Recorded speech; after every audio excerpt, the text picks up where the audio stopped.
सभी विद्यार्थियों को जय हिंद जय भारत। आइए आज हम प्रश्नावली 2.3 के प्रश्न क्रमांक 3 पर चर्चा करें, जिसमें एक बहुपद के दो शून्यक दिए होने पर उसके अन्य शून्यक किस प्रकार से ज्ञात करते हैं। आइए देखते हैं। हमें यह बहुपद दिया गया है। इस बहुपद के दो शून्यक कर्णी 5/3 और ऋण कर्णी 5/3 दिए गए हैं। यहां पर हमने दिए गए बहुपद को p ऑफ x बराबर मान लिया 3x की घात 4 धन 6x की घात 3 ऋण 2x की घात 2 ऋण 10x ऋण 5 एवं दिए गए जो शून्यक है, एवं मैं यहां पर लिख भी रहा हूं कि दिए गए शून्यक जिन्हें हम x बराबर मानेंगे, x बराबर ऋण कर्णी 5/3, हम आगे पीछे कुछ भी ले सकते हैं, एवं x बराबर कर्णी 5/3।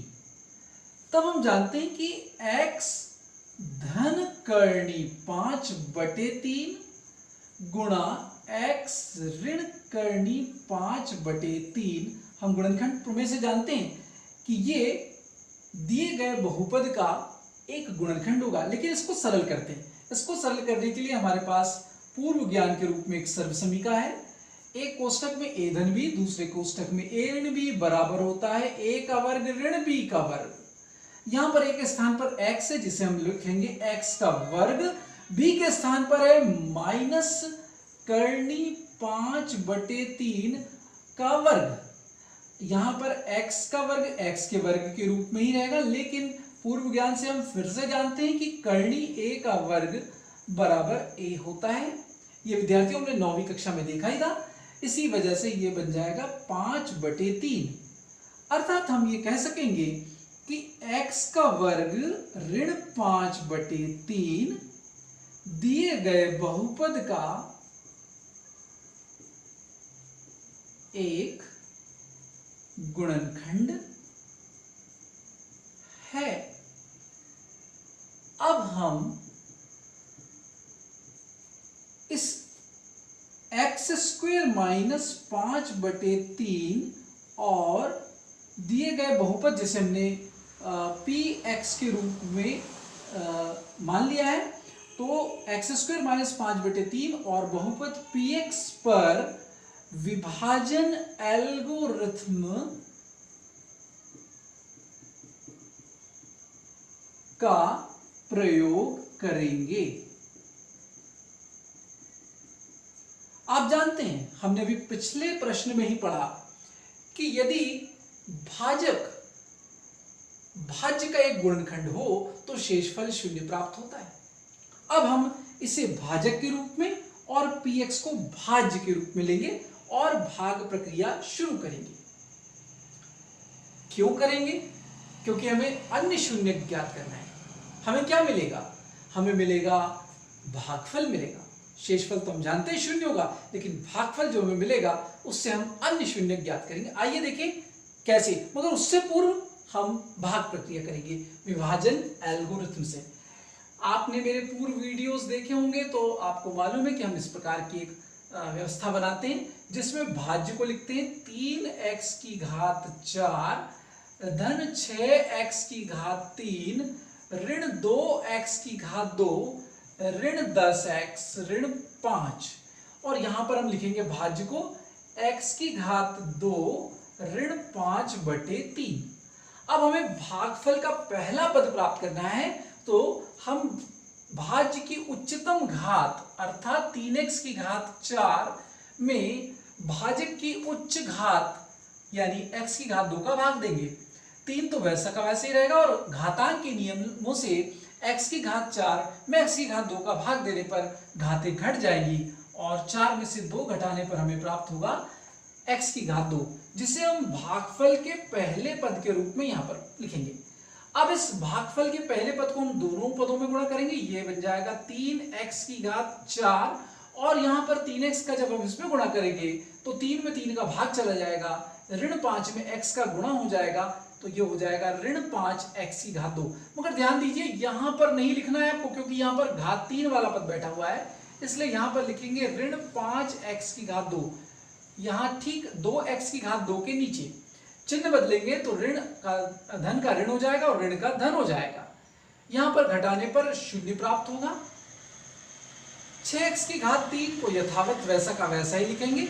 यहां पर धन 5x की घात 2 में से ऋण 2x की घात 2 घटाने पर हमें मिलेगा धन 3x की घात 2 और ऋण 10x ऋण 5 अपनी जगह वैसे के वैसे ही बैठे रहेंगे। अब हमें अगले दूसरे भागफल के पद को ज्ञात करना है। तो 6x की घात 3 शेषफल के उच्चतम घात वाले पद में हम भाजक की उच्चतम घात वाले पद का पुनः भाग देंगे। यहां पर 6 वैसा का वैसे ही रहेगा और x की घात 3 में x की घात 2 को भाग देने पर घातांक के नियमों से घातें घट जाएगी और बचेगा x। यहां पर हम दूसरा पद लिखेंगे 6x धन 6x का इसमें गुणा करेंगे तो हमें मिलेगा धन 6x की घात 3 पहले पद में। दूसरे पद में गुणा करेंगे तो ऋण 5/3 में 6x का गुणा करने पर हमें 5 छंग 30x, 30x में 3 का भाग देंगे तो हमें मिलेगा ऋण 10x। आगे चलते हैं। इस ऋण 10x को यहां ना लिखते हुए हम यहां पर लिखेंगे जो कि x के पद के नीचे। देखिए जो गलती मैं कर रहा हूं हो सकता है वो आप भी करें, इसलिए अच्छा है कि आप मेरी गलतियों से सबक लें। और मैक्सिमम विद्यार्थी यहां पर गलती करते ही हैं, इसलिए मैंने भी कहीं ना कहीं जानबूझकर ये गलती की। आगे धन का ऋण हो जाएगा और ऋण का धन हो जाएगा। यहां 6x की घात 3 में से 6x की घात 3 को घटाएंगे तो शून्य हो जाएगा। 3x की घात 2 वैसा का वैसा ही हो जाएगा और यहां धन ऋण 10x और धन 10x घटने पर मिलेगा हमें शून्य। ऋण 5 वैसा का वैसा ही लिखेंगे हम। अगले यानी तीसरे भागफल के पद को प्राप्त करने के लिए शेषफल यानी 3x की घात 2 में भाजक की उच्चतम घात यानी x की घात 2 का भाग देंगे तो हमें प्राप्त होगा 3। हम अंतिम और आखिरी भागफल के पद के रूप में 3 लिखेंगे। इस 3 का पुनः यहाँ पर गुणा करेंगे तो मिलेगा हमें 3x की घात 2 धन 3x की घात 2 और जब यहां से गुणा करेंगे तो 3 में 3 का भाग चला जाएगा, बचेगा ऋण 5। हम घटाएंगे तो यहाँ धन का चिन्ह यहाँ पर ऋण हो जाएगा और ऋण का चिन्ह धन हो जाएगा। हम देख सकते हैं कि 3x की घात 2 में से 3x की घात 2 घटेगा तो शून्य मिलेगा। यहाँ पर भी धन 5 में से ऋण 5 को घटाएंगे तो हमें शून्य मिलेगा, जो हमने चलने से पूर्व ही निर्धारित कर लिया था कि हमें शेषफल तो शून्य मिलना ही है, क्योंकि हम भाग किससे दे रहे हैं, हमारा भाजक कौन है, वो दिए गए बहुपद का एक गुणनखंड है। आइए अब हम क्या करते हैं, शून्य ज्ञात करने के लिए हम जानते हैं कि हमारे पास एक और सूत्र है,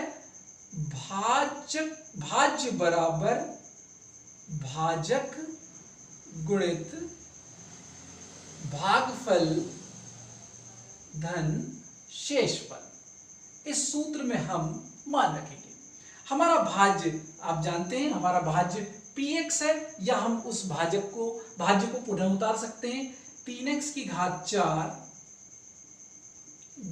धन 6x की घात 3 ऋण 2x की घात 2 ऋण 10x ऋण 5 बराबर हमारा भाजक है x की घात 2 ऋण 5/3 और भागफल है हमारे पास, हमने जो ऊपर से लाए हैं वो है 3x की घात 2 धन 6x धन 3 और शेषफल तो शून्य है।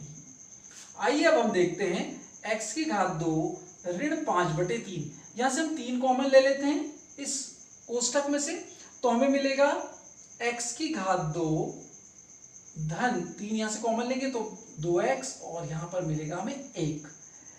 x की घात 2 ऋण 5/3 को हम वैसा का वैसे ही लिख सकते हैं, यहां पर 3 को भी वैसा का वैसे लिखें। अब यहां पर मध्यपद को 2 भागों में विभाजित करके हम इस बहुपद के गुणनखंड करेंगे।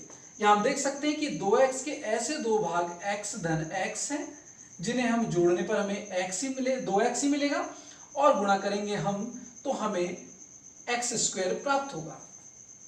आगे देखते हैं x की घात 2 ऋण 5/3, 3 को वैसा का वैसे रहने देंगे, हम यहाँ पर इसके जोड़े बनाएंगे, x कॉमन लेंगे x धन 1 बचेगा, यहाँ पर 1 कॉमन लेंगे, यहाँ पर x धन 1 बचेगा। यहाँ थोड़ा बड़े कोष्टक का प्रयोग करें हम यहाँ पर यहाँ पर हम x की घात 2 ऋण 5/3 के दो और गुणनखंड, जैसे कि पूर्व में हम जानते हैं x धन करनी 5/3 गुणा x ऋण करनी 5/3 होंगे। 3 वैसा का वैसा ही लिख दे रहा हूं, और x धन 1 को हम जब यहाँ बड़े कोष्टक में से कॉमन निकालेंगे तो अंदर भी x धन 1 ही प्राप्त होगा। इस प्रकार हम देख सकते हैं विद्यार्थियों कि px के हमें 4 गुणनखंड प्राप्त हुए। 3 को मैं शुरू में लिख दे रहा हूं, उसके बाद x धन करनी 5/3 गुणा x ऋण करनी 5/3 और x धन 1। अब हम px के शून्यक के लिए बहुपद px के शून्यक के लिए आप जानते हैं हम बहुपद के मान को शून्य के बराबर लिखते हैं।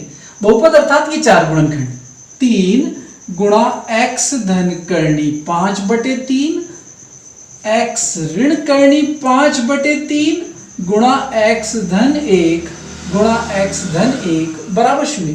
इससे तो हमें 2 शून्यक पहले से ही प्राप्त हैं। हम इनसे देखते हैं अन्य शून्यकों के लिए। तो px के अन्य शून्यक जो हैं उसके लिए हम x धन 1 को 0 के बराबर लिखेंगे, जहां से हमें x बराबर ऋण 1 प्राप्त होगा। इसे भी जब हम 0 के बराबर रखेंगे तब भी वो ऋण 1 ही प्राप्त होगा, अर्थात हमें अन्य शून्यक के रूप में 2 शून्यक और प्राप्त हुए, ऋण 1 और ऋण 1। इसको मैं लिख देता हूं यहां पर x बराबर ऋण 1। अतः हम संपूर्ण रूप से शून्यकों की संख्या देखें तो px के शून्यक हमें कौन कौन से मिले। पहले से 2 दिए हुए थे, करनी 5/3 ऋण करनी 5/3 और 2 अन्य शून्यकों के रूप में हमें 2 शून्यक प्राप्त हुए, ऋण 1 और ऋण 1। विद्यार्थियों, ये रही हमारी वो विधि जिससे हमने दिए गए बहुपद के यदि 2 शून्यक दिए गए हो तो हम अन्य शून्यकों को किस प्रकार से ज्ञात करते हैं। यदि आपको हमारा चैनल पसंद आए तो प्लीज लाइक करें, सब्सक्राइब करें। जय हिंद, जय भारत।